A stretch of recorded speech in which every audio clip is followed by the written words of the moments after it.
क्या आपके अंदर ऐसे घाव हैं जिन्हें आप किसी को दिखा नहीं पाते, लेकिन वे हर दिन आपको अंदर से कमज़ोर करते रहते हैं? क्या आपने बाहर से सब ठीक दिखाना सीख लिया है, लेकिन अंदर अब भी बेचैनी, डर और टूटन महसूस होती है?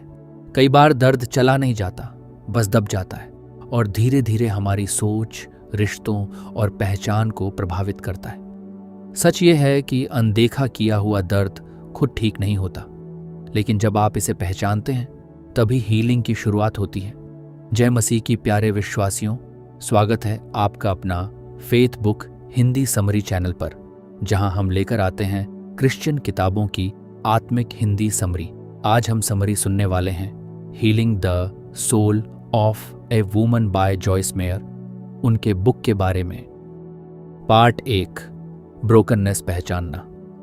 जब हम अंदर की ब्रोकननेस की बात करते हैं तो सबसे पहले ये सच मानना जरूरी है, हर दर्द दिखाई नहीं देता। बहुत बार लाइफ बाहर से नॉर्मल दिखती है, लेकिन अंदर एक गहरा खालीपन महसूस होता रहता है। यही वो जगह है जहां हीलिंग शुरू होती है, जब इंसान अपनी अंदर की असली हालत को पहचानता है, न कि उसे छुपाता है। ऑथर जॉयस मेयर यहाँ एक बहुत ज़रूरी बात बताते हैं। बहुत सी स्त्रियां सालों तक अपने दर्द के साथ जीती रहती हैं, लेकिन उसे ही नॉर्मल मान लेती हैं। वो मुस्कुराना, काम करना और रिश्ते निभाना सीख जाती हैं, लेकिन अंदर जो टूटा हुआ दिल है उसे कभी सच में देखा ही नहीं जाता। यही अनदेखा दर्द धीरे धीरे लाइफ के हर हिस्से पर असर डालने लगता है। इसे ऐसे समझिए, ये बिल्कुल उस अंदर से खोखले पेड़ जैसा है जो बाहर से तगड़ा और हरा भरा दिखता है, लेकिन अंदर से पूरी तरह कमजोर हो खाली होता है। बाहर देखने वाला कहेगा कि सब ठीक है, लेकिन एक हल्की सी आंधी भी उसे गिरा सकती है। यही हाल अंदर के इमोशनल घावों का होता है। वो दिखते नहीं, लेकिन असर गहरा करते हैं। यही वजह है कि कई बार इंसान खुद को समझ नहीं पाता। उसे लगता है कि मेरे साथ ऐसा क्यों हो रहा है, जबकि असल में इसकी जड़ अंदर की ब्रोकननेस में होती है। ऑथर जॉयस मायर इस बात पर जोर देते हैं कि जब तक हम अपनी ब्रोकननेस को पहचानेंगे नहीं, तब तक हम सही हीलिंग की तरफ कदम भी नहीं बढ़ा सकते। यहीं पर परमेश्वर का वचन एक सच्चाई को सामने लाता है। भजन संहिता 34 का 18 कहता है, यहोवा टूटे मन वालों के समीप रहता है और पिसे हुओं का उद्धार करता है। ये वचन हमें ये समझाता है कि परमेश्वर दूर नहीं है। वो उस व्यक्ति के पास है जो अंदर से टूटा हुआ है, जो थका हुआ है, जो अब और छुपा नहीं सकता। इसका मतलब है कि आपकी ब्रोकननेस कोई रिजेक्शन नहीं है, बल्कि एक बुलावा है परमेश्वर की उपस्थिति के लिए। लेकिन दिक्कत यह है कि हम अक्सर इस ब्रोकननेस को मानने से बचते हैं। हम उसे दबा देते हैं, नज़रअंदाज कर देते हैं या उसे सही ठहराने लगते हैं। ऑथर जॉयस मायर बताते हैं कि हीलिंग की सबसे बड़ी रुकावट यही है, सच्चाई का सामना न करना। इसका एक बहुत प्रैक्टिकल रूप भी है। जब कोई व्यक्ति अंदर से खुद को बेकार महसूस करता है, बाहर से सब ठीक हो सकता है, लेकिन अंदर एक आवाज़ बार बार कहती है, मैं काफ़ी नहीं हूँ, मुझ में ही कुछ कमी है। ये भावना यूं ही नहीं आती, बल्कि ये अक्सर पुराने घावों का नतीजा होती है। यही वो पॉइंट है जहां इंसान को रुककर खुद से सवाल पूछना चाहिए, क्या मैं सच में ठीक हूं, या मैंने बस अपने दर्द के साथ जीना सीख लिया है? और इसी हालत में एक और वचन की गहरी सच्चाई सामने आती है। मत्ती 11 का 28 में यीशु कहते हैं, हे सब मेहनत करने वालों और बोझ से दबे लोगों, मेरे पास आओ, मैं तुम्हें विश्राम दूंगा। ये सिर्फ तसल्ली देने वाली बात नहीं है, बल्कि एक सीधा बुलावा है। जब आप थक चुके हैं, जब आप अपने दर्द को और नहीं उठा पा रहे, तभी आपको दूर जाने की नहीं, बल्कि यीशु के पास आने की जरूरत है। यही वो जगह है जहां असली हीलिंग शुरू होती है। ऑथर जॉयस मायर इस जगह हमें प्यार से समझाते हैं। वो हमें दोष नहीं देते, लेकिन सच्चाई के सामने खड़ा करते हैं, क्योंकि जब तक दर्द को नाम नहीं दिया जाए, तब तक उसका इलाज भी नहीं हो सकता। और यहीं से हीलिंग की पहली सीढ़ी शुरू होती है। मानना कि अंदर कुछ टूटा हुआ है, ये मानना कोई शर्म या हार नहीं है, बल्कि एक नई शुरुआत है। ये वो मोमेंट है जहां आप नकाब हटाकर खुद को सच्चाई में देखते हैं। और जैसे ही ये होता है, परमेश्वर आपके साथ उस सफ़र में कदम रखने के लिए तैयार रहता है। अब सवाल ये नहीं है कि आपके अंदर घाव हैं या नहीं, सवाल ये है, क्या आप उन्हें पहचानने और मानने के लिए तैयार हैं? पार्ट 2, पास्ट और ट्रॉमा को समझना। जब हम अपनी ब्रोकननेस को पहचान लेते हैं तो अगला जरूरी कदम है उसकी जड़ तक जाना, क्योंकि हर दर्द कहीं से शुरू हुआ है। वो अचानक पैदा नहीं हुआ, बल्कि किसी अनुभव, किसी घटना या किसी रिश्ते के असर से धीरे धीरे अंदर बैठ गया। लेखक जॉयस मायर यहाँ एक बहुत गहरी सच्चाई सामने रखते हैं। हम आज जैसे सोचते और महसूस करते हैं वो अक्सर हमारे पास्ट का नतीजा होता है। बहुत बार लोग अपनी आज की परेशानियों को समझने की कोशिश करते हैं, लेकिन वो उस जगह तक नहीं जाते जहां से ये सब शुरू हुआ था। और जब जड़ को नहीं समझा जाता तो हीलिंग अधूरी रह जाती है। इसे ऐसे समझिए, ये बिल्कुल जंजीर में बंधे हुए मन जैसा है। आप आगे बढ़ना चाहते हैं, आप बदलाव भी करना चाहते हैं, लेकिन कुछ आपको पीछे खींचता रहता है।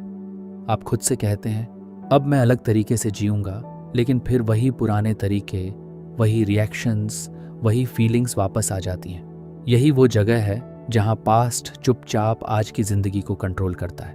लेखक जॉयस मायर ये समझाते हैं कि हमारे जीवन के बहुत से रिएक्शंस अपने आप होते हैं, क्योंकि वो पुराने ट्रॉमा से जुड़े होते हैं। जब तक हम ये नहीं समझते कि ये मेरे अंदर क्यों है, तब तक हम उसे बदल नहीं सकते। यहीं पर परमेश्वर का वचन हीलिंग की दिशा दिखाता है। यशायाह 61 का एक कहता है कि प्रभु यहोवा का आत्मा मुझ पर है, क्योंकि यहोवा ने सुसमाचार सुनाने के लिए मेरा अभिषेक किया और मुझे इसलिए भेजा है कि खेदित मन के लोगों को शांति दूं, कि बंधुओं के लिए स्वतंत्रता का और कैदियों के लिए छुटकारे का प्रचार करूं।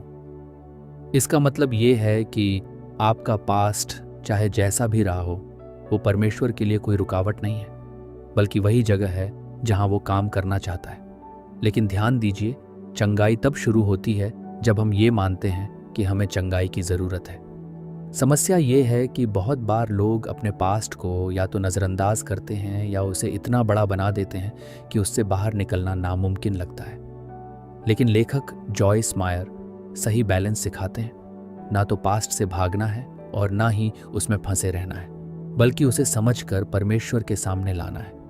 इसका एक बहुत प्रैक्टिकल रूप ये है, जब किसी व्यक्ति को बचपन का रिजेक्शन आज भी याद आता है। शायद किसी ने आपको नज़रअंदाज किया, शायद आपको वैल्यू नहीं दी गई, या शायद आपको बार बार ये महसूस कराया गया कि आप उनसे खास या ज़रूरी नहीं हैं। समय बीत जाता है, लेकिन वो फीलिंग अंदर कहीं बैठ जाती है और फिर बड़े होकर भी छोटी सी बात वही पुराना दर्द जगा देती है। तभी इंसान सोचता है, मैं इतना ज़्यादा दुखी क्यों हो जाता हूँ। असल में ये आज की बात नहीं, कल का ट्रॉमा है जो आज असर दिखा रहा है। यहीं पर एक और वचन की जरूरी सच्चाई सामने आती है। भजन संहिता 147 का 3 कहता है, वो खेदित मन वालों को चंगा करता है और उनके शोक पर मरहम पट्टी लगाता है। ये वचन हमें ये भरोसा देता है कि परमेश्वर सिर्फ ऊपर ऊपर से हीलिंग नहीं करता, बल्कि वो उस गहराई तक जाता है जहां दर्द शुरू हुआ था। वो सिर्फ लक्षणों को नहीं, बल्कि उस जड़ को छूता है। लेखक जॉयस मायर यहां हमें एक जिम्मेदारी भी दिखाते हैं। हीलिंग अपने आप नहीं होती। ये सिर्फ वक्त के साथ सब ठीक हो जाएगा वाला प्रोसेस नहीं है।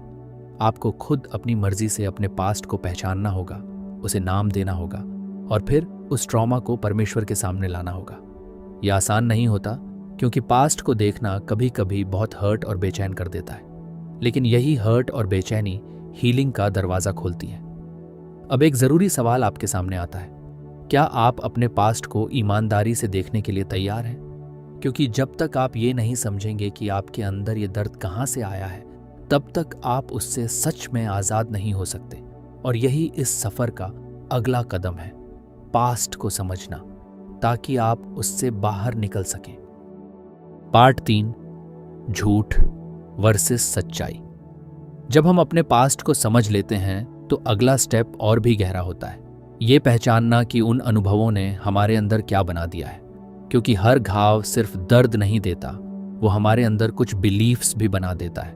और यही बिलीफ्स आगे चलकर हमारी सोच, हमारे फैसलों और हमारी पहचान को शेप देने लगते हैं। लेखक जॉयस मायर यहाँ एक बहुत ज़रूरी सच्चाई बताते हैं। हर इमोशनल ट्रॉमा के साथ एक झूठ जुड़ा होता है। मतलब जो आपके साथ हुआ वो एक घटना थी, लेकिन आपने उसके बारे में जो मान लिया वो आपका बिलीफ बन गया। और धीरे धीरे वही बिलीफ आपकी असलियत बन जाता है। इसे ऐसे समझिए, ये बिल्कुल नकली पहचान के साथ जीने जैसा है। आप असल में कौन हैं ये एक बात है, लेकिन आप खुद को क्या समझने लगे हैं ये अलग बात है। और अगर वो पहचान झूठ पर बनी है तो आप उसी के हिसाब से जीने लगते हैं। बहुत बार इंसान को ये भी नहीं पता होता कि वो झूठ में जी रहा है। उसे लगता है कि मैं जैसा सोच रहा हूं वही सच है। लेकिन लेखक जॉयस मायर बताते हैं कि कई बार हमारा महसूस करना सच नहीं होता, बल्कि पुराने घावों, ट्रॉमा का असर होता है। यहीं पर परमेश्वर का वचन एक सीधी सच्चाई सामने लाता है। यूहन्ना 8:32 कहता है, तुम सत्य को जानोगे और सत्य तुम्हें स्वतंत्र करेगा। यहां ध्यान देने वाली बात यह है कि आजादी किसी फीलिंग से नहीं आती, आजादी सच से आती है। जब तक झूठ चलता रहेगा तब तक बंधन भी रहेगा, लेकिन जैसे ही सच अंदर जगह लेता है वहीं से आजादी शुरू होती है। समस्या यह है कि हम अक्सर अपने विचारों को चैलेंज नहीं करते। जो भी दिमाग में आता है हम उसे सच मान लेते हैं, और अगर वो बार बार रिपीट होता है तो वो और भी पक्का हो जाता है। इसका एक बहुत प्रैक्टिकल रूप ये है, जब कोई व्यक्ति ये मान लेता है कि कोई मुझसे प्यार नहीं करता, शायद ये फीलिंग किसी पुराने रिजेक्शन से आई हो, लेकिन धीरे धीरे ये एक बिलीफ बन जाती है। फिर चाहे लोग उसके साथ अच्छा भी करें, फिर भी अंदर से वही आवाज आती है, नहीं, कोई सच में परवाह नहीं करता। और यही बिलीफ उसके रिश्तों पर भी असर डालने लगता है। वो दूरी बना लेता है, भरोसा नहीं करता, या जरूरत से ज्यादा रिएक्ट करता है। यहीं पर एक और वचन की सच्चाई सामने आती। यूहन्ना 8:36 कहता है, इसलिए यदि पुत्र तुम्हें स्वतंत्र करेगा तो तुम सचमुच स्वतंत्र हो जाओगे। इसका मतलब है कि ये आज़ादी सिर्फ इंसानी कोशिश से नहीं आती। ये तब आती है जब हम अपने झूठ को छोड़कर यीशु की सच्चाई को अपनाते हैं।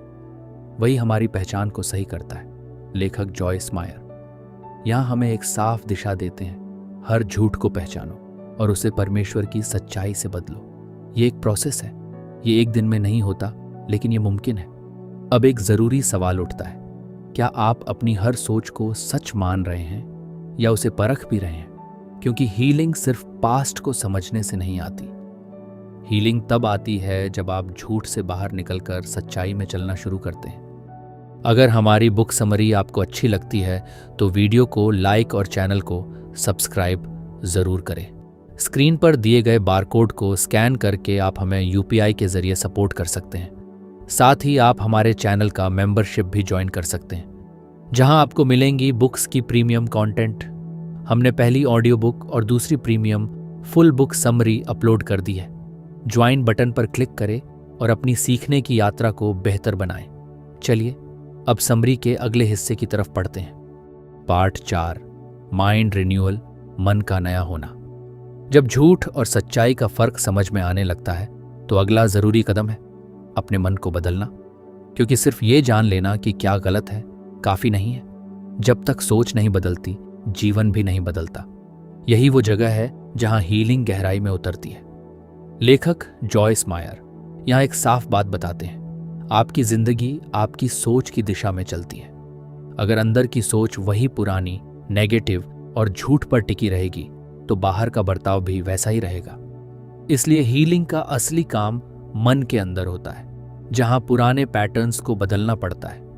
इसे ऐसे समझिए, ये बिल्कुल अपग्रेड होते हुए माइंड जैसा है। जैसे एक पुराना सिस्टम नए वर्जन के बिना ठीक से काम नहीं कर सकता, वैसे ही हमारा मन भी पुराने बिलीफ्स के साथ अच्छी लाइफ नहीं जी सकता। उसे अपडेट करना जरूरी है, नहीं तो वही गलतियां बार बार सामने आती रहेंगी। यही वजह है कि परमेश्वर का वचन हमें सीधे मन पर काम करने के लिए कहता है। रोमियो 12:2 कहता है, अपने मन के नए हो जाने से तुम्हारा चाल चलन बदलता जाए। यहां फोकस साफ है, बदलाव बाहर से नहीं अंदर से शुरू होता है। जब मन नया होता है तब फैसले बदलते हैं, रिएक्शंस बदलते हैं और धीरे धीरे पूरी जिंदगी बदलने लगती है। लेकिन यह प्रोसेस अपने आप नहीं होता। लेखक जॉयस मायर समझाते हैं कि मन का नया होना एक जानबूझकर लिया गया फैसला है। आपको खुद चुनना पड़ता है कि आप क्या सोचेंगे और किस पर विश्वास करेंगे। इसका एक बहुत प्रैक्टिकल रूप है, रोज अपनी सोच को चेक करना। मतलब हर सोच को बिना सोचे समझे मान नहीं लेना, बल्कि ये पूछना, क्या ये सच है? क्या ये परमेश्वर की सच्चाई के हिसाब से है? अगर नहीं तो उसे वहीं रोकना और सही सोच से बदलना।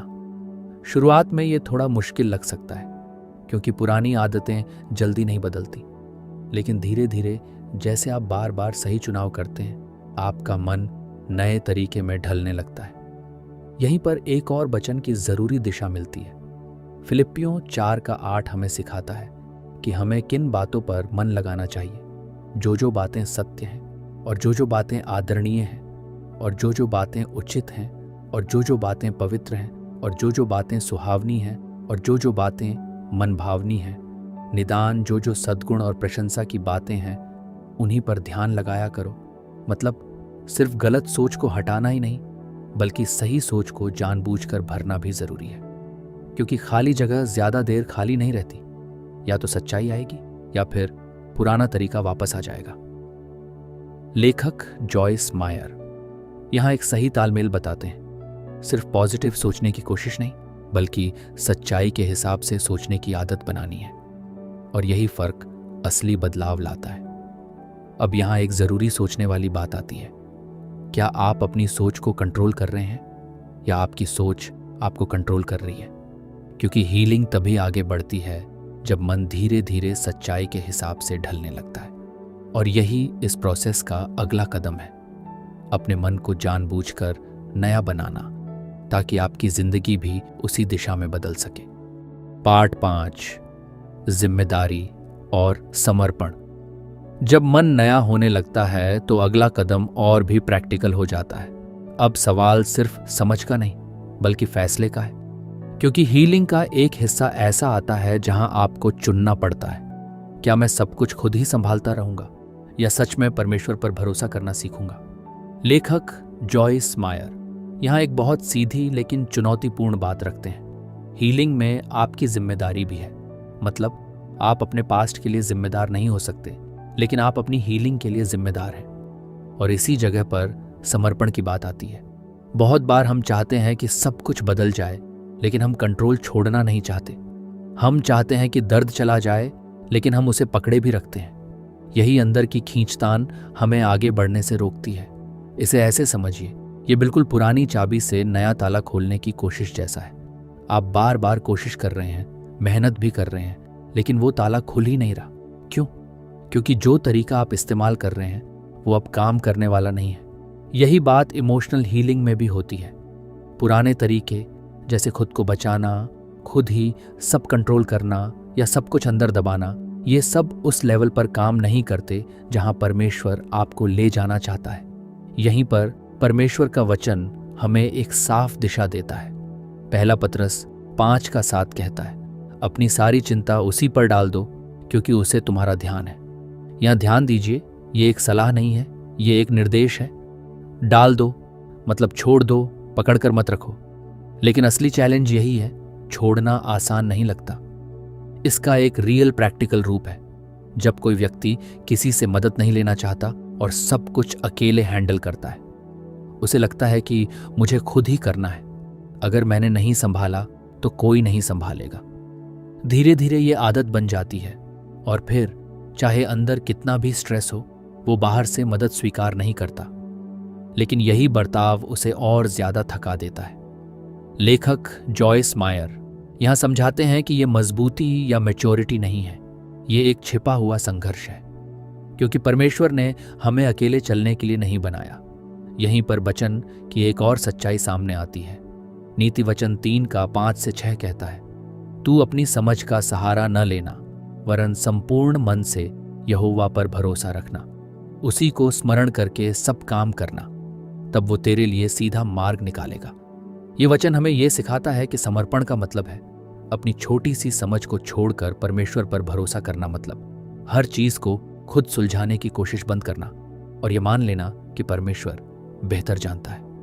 लेखक जॉयस मायर यहां सही तालमेल दिखाते हैं। जिम्मेदारी लेना है लेकिन कंट्रोल नहीं रखना है, एक्शन लेना है लेकिन नतीजा परमेश्वर को देना है। अब यहां एक गहरा सवाल खड़ा होता है, क्या आप सच में छोड़ने के लिए तैयार हैं, या अभी भी सब कुछ अपने ही हाथ में रखना चाहते हैं? क्योंकि हीलिंग उस पल से आगे बढ़ती है जब आप आखिरकार ये तय करते हैं, अब मैं अकेले नहीं पर परमेश्वर के साथ चलूंगा। पार्ट 6 फॉरगिवनेस, क्षमा करना। जब हम जिम्मेदारी और समर्पण की जगह पर पहुंचते हैं तो अगला कदम और भी गहरा और कभी कभी सबसे कठिन होता है, क्षमा करना। क्योंकि हीलिंग तब तक पूरी नहीं होती जब तक दिल में जमा कड़वाहट बाहर नहीं निकलती। लेखक जॉयस मायर यहाँ एक सीधी सच्चाई रखते हैं, फॉरगिवनेस एक ऑप्शन नहीं है, ये हीलिंग का जरूरी हिस्सा है। बहुत बार लोग सोचते हैं कि मैं आगे बढ़ जाऊंगा, बस भूल जाऊंगा, लेकिन सच्चाई ये है कि बिना माफ किए दिल अंदर ही अंदर उसी जगह अटका रहता है। दर्द दब सकता है लेकिन खत्म नहीं होता। इसे ऐसे समझिए, ये बिल्कुल पुराने घाव को बार बार कुरेदने जैसा है। घाव भर सकता था लेकिन हर बार उसे छूने से वो फिर से ताज़ा हो जाता है। यही होता है जब हम किसी की बात, किसी की गलती या किसी पुराने दर्द को बार बार याद करते रहते हैं। यही वजह है कि फॉरगिवनेस सिर्फ दूसरे व्यक्ति के लिए नहीं बल्कि आपके अपने दिल के लिए ज़रूरी है। यहीं पर परमेश्वर का वचन हमें साफ दिशा देता है। इफिसियों 4 का 31 से 32 कहता है कि सब प्रकार की कड़वाहट, प्रकोप, क्रोध, झगड़ा, निंदा, आक्रोश तथा बैर भाव को स्वयं से अलग करो और एक दूसरे के प्रति कृपालु तथा करुणामय बने रहो। और जैसे परमेश्वर ने मसीह में तुम्हारे अपराध क्षमा किए, वैसे ही तुम भी एक दूसरे के अपराध क्षमा करो। यहाँ फोकस ये है कि दिल में जो भी जमा है उसे पकड़े मत रखो, क्योंकि वही चीज़ आपको अंदर से रोक रही है। लेकिन फॉरगिवनेस आसान क्यों नहीं लगता? क्योंकि हम अक्सर इसे गलत तरीके से समझते हैं। हमें लगता है कि अगर मैं माफ़ कर दूं तो इसका मतलब है कि जो हुआ वो सही था। लेखक जॉयस मायर यहाँ साफ करते हैं, फॉरगिवनेस का मतलब ये नहीं कि जो हुआ वो सही था। इसका मतलब ये है कि आप उस दर्द को अपनी लाइफ पर कंट्रोल नहीं करने देंगे। इसका एक प्रैक्टिकल रूप ये है, जब कोई व्यक्ति रिलेशनशिप से इमोशनली दूर हो जाता है। वो बाहर से नॉर्मल रहता है लेकिन अंदर से उसने दूरी बना ली होती है। वो जुड़ाव महसूस नहीं करता, भरोसा नहीं करता, क्योंकि कहीं ना कहीं अंदर दर्द अभी भी मौजूद है। धीरे धीरे ये दूरी आदत बन जाती है और फिर हर रिलेशनशिप में वही पैटर्न रिपीट होने लगता है। और यहीं पर वचन की एक और सच्चाई सामने आती है। मत्ती 6 का 14 से 15 हमें सिखाता है कि यदि तुम मनुष्य के अपराध क्षमा करोगे तो तुम्हारा स्वर्गीय पिता भी तुम्हें क्षमा करेगा, और यदि तुम मनुष्यों के अपराध क्षमा न करोगे तो तुम्हारा पिता भी तुम्हारे अपराध क्षमा न करेगा। इसका मतलब है कि फॉरगिवनेस सिर्फ रिश्तों को नहीं बल्कि हमारे और परमेश्वर के कनेक्शन को भी असर डालता है। लेखक जॉयस मायर यहाँ हमें एक मजबूत लेकिन आज़ाद करने वाला सच बताते हैं। आप तब तक सच में आज़ाद नहीं हो सकते जब तक आप माफ़ नहीं करते। ये फैसला इमोशनल नहीं करता, ये एक चुनाव होता है। कई बार फीलिंग्स बाद में आती हैं लेकिन फैसला पहले लेना पड़ता है। अब यहाँ एक इम्पॉर्टेंट सवाल उठता है, क्या आप अब भी उस दर्द को पकड़े हुए हैं या आप उसे छोड़ने के लिए तैयार हैं? क्योंकि हीलिंग का ये हिस्सा वही जगह है जहाँ बहुत लोग रुक जाते हैं। लेकिन अगर आप यहाँ आगे बढ़ते हैं तो सच्ची आज़ादी यहीं से शुरू होती है। पार्ट 7 नई जिंदगी और नई पहचान। जब फॉरगिवनेस का प्रोसेस शुरू हो जाता है, जब मन नया होने लगता है और जब आप सच में छोड़ना सीख जाते हैं, तब हीलिंग आपको एक नए लेवल पर ले आती है। ये सिर्फ दर्द से बाहर निकलना नहीं है बल्कि एक नई पहचान में चलना है। लेखक जॉयस मायर यहाँ एक बहुत गहरी सच्चाई सामने रखते हैं। हीलिंग का आखिरी मकसद सिर्फ ठीक होना नहीं बल्कि नया बनना है।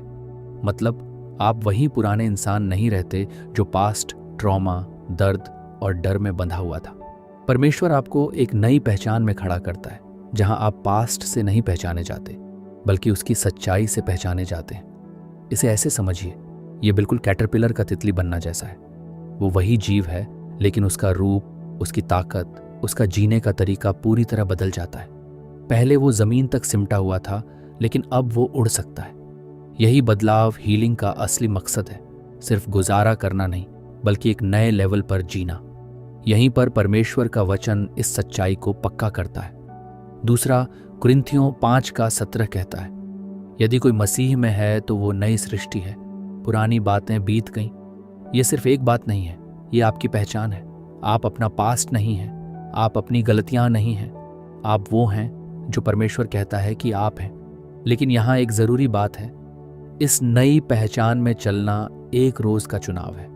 ऑथर जॉयस मेयर बताते हैं कि बहुत लोग हीलिंग पा तो लेते हैं, लेकिन नई पहचान में जीना शुरू नहीं करते। वो बार बार पुरानी सोच में लौट जाते हैं। इसीलिए ये ज़रूरी है कि आप खुद ये चुनें कि आप कौन हैं और कैसे जिएंगे। इसका एक प्रैक्टिकल तरीका है। जब कोई व्यक्ति लाइफ को मकसद और सही दिशा के साथ जीना शुरू करता है। पहले वो कंफ्यूज था, खुद को लेकर पक्का नहीं था, लेकिन अब वो साफ सोच के साथ फैसले लेता है। वो सिर्फ रिएक्ट नहीं करता, बल्कि मकसद के साथ जीता है। अब उसकी पहचान दर्द से नहीं बल्कि सच से तय होती है। यहीं पर वचन की एक और सच्चाई सामने आती है। यशायाह 43 का 18 से 19 हमें याद दिलाता है, अब बीती हुई घटनाओं का स्मरण मत करो, न प्राचीन काल की बातों पर मन लगाओ। देखो, मैं एक नई बात करता हूं, वह अभी प्रकट होगी, क्या तुम उससे अनजान रहोगे? मतलब अगर परमेश्वर आगे बढ़ रहा है तो आपको भी आगे बढ़ना होगा। आप हमेशा पीछे देखकर नहीं जी सकते। लेखक जॉयस मायर यहां हमें प्यार से हिम्मत देते हैं। पास्ट को सिर्फ एक सबक की तरह देखो, घर बनाकर वहां मत रहो। मतलब आपने जो सीखा है वो कीमती है, लेकिन वहीं रुक जाना जरूरी नहीं है। अब इस सफर का सबसे गहरा सवाल आपके सामने आता है, क्या आप सच में नई पहचान को अपनाने के लिए तैयार हैं, या अभी भी पुरानी सोच से जुड़े रहना चाहते हैं? क्योंकि हीलिंग का पूरा प्रोसेस आपको यहाँ लाता है, एक ऐसी जिंदगी में जहां आप आज़ाद हैं, स्थिर हैं और मकसद के साथ चल रहे हैं। और अब ये आपके हाथ में है, आप किस पहचान में जीना चुनते हैं। अब पूरे समरी का निष्कर्ष, जब इस पूरी यात्रा को शुरुआत से अंत तक देखा जाए तो ये साफ दिखाई देता है कि ये सिर्फ दर्द से निकलने की कहानी नहीं है, ये पूरी पहचान बदलने का प्रोसेस है। जहां पहले अंदर ब्रोकननेस, डर, कंफ्यूजन और खुद को लेकर शक था, वहीं अब एक नई स्थिरता, शांति और सफाई आ गई है। जो इंसान पहले अपने पास्ट के बोझ के साथ जी रहा था, अब वही इंसान उस बोझ से आज़ाद होकर मकसद और सही दिशा के साथ आगे बढ़ रहा है। अब दर्द उसकी पहचान नहीं है, सच्चाई उसकी पहचान है। अब रिएक्शंस उसे कंट्रोल नहीं करते, वो अपने फैसलों को समझदारी से चुनता है। और सबसे ज़रूरी, अब वो अकेला नहीं चल रहा बल्कि परमेश्वर के साथ चल रहा है। लेकिन अब ये कहानी सिर्फ यहीं खत्म नहीं होती, अब ये सीधे आप तक आती है। क्योंकि ये टीचिंग सिर्फ किसी और के बदलाव के बारे में नहीं है, ये आपकी अपनी लाइफ के बारे में है। सवाल ये नहीं है कि क्या ये काम करता है, सवाल ये है कि क्या आप इसे अपनी लाइफ में लागू करेंगे। अगर इसे बहुत सिंपल और प्रैक्टिकल तरीके से समझें तो इस पूरे सफ़र के 4 साफ कदम हैं। पहला, अपने दर्द को पहचानिए और उसे मानिए। उसे छुपाइए मत, उसे नज़रअंदाज मत कीजिए। हीलिंग वहीं से शुरू होती है जहां सच्चाई को स्वीकार किया जाता है। दूसरा, अपने पास्ट को समझिए, लेकिन उसमें फंसे मत रहिए।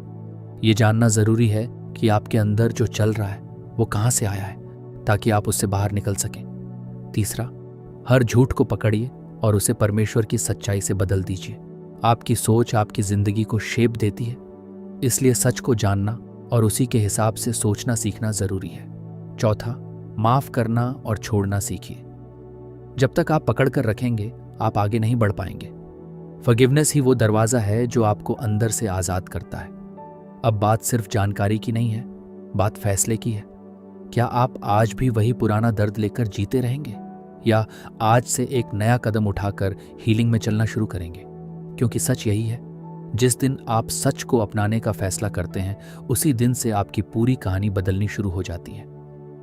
आज की book healing the soul of a woman by Joyce Meyer की समरी यहीं समाप्त होती है। अगर इस वीडियो से आपको आशीष मिला है तो एक लाइक, कमेंट और वीडियो को शेयर करें। चैनल को सब्सक्राइब करें ताकि हर हफ्ते नई आत्मिक किताब की समरी सबसे पहले आपके पास पहुंचे। आप हमें UPI के जरिए सपोर्ट कर सकते हैं और हमारे चैनल का मेंबरशिप भी ज्वाइन कर सकते हैं। धन्यवाद प्यारे विश्वासियों, प्रभु यीशु मसीह आपको आशीष दें। मिलते हैं अगले वीडियो में एक नई किताब के साथ, यहीं आपका अपना faith book Hindi summary channel पर। जय मसीह की। अगर इस समरी से आपको कुछ सीखने समझने को मिला है तो यहीं मत रुकिए, बाईं ओर दिए गए वीडियो को देखें जहां और भी गहरी बातें आपका इंतजार कर रही हैं। दाईं ओर की प्लेलिस्ट जरूर देखें, क्योंकि उसमें वह सीख है जो आपके जीवन को नई दिशा दे सकती है।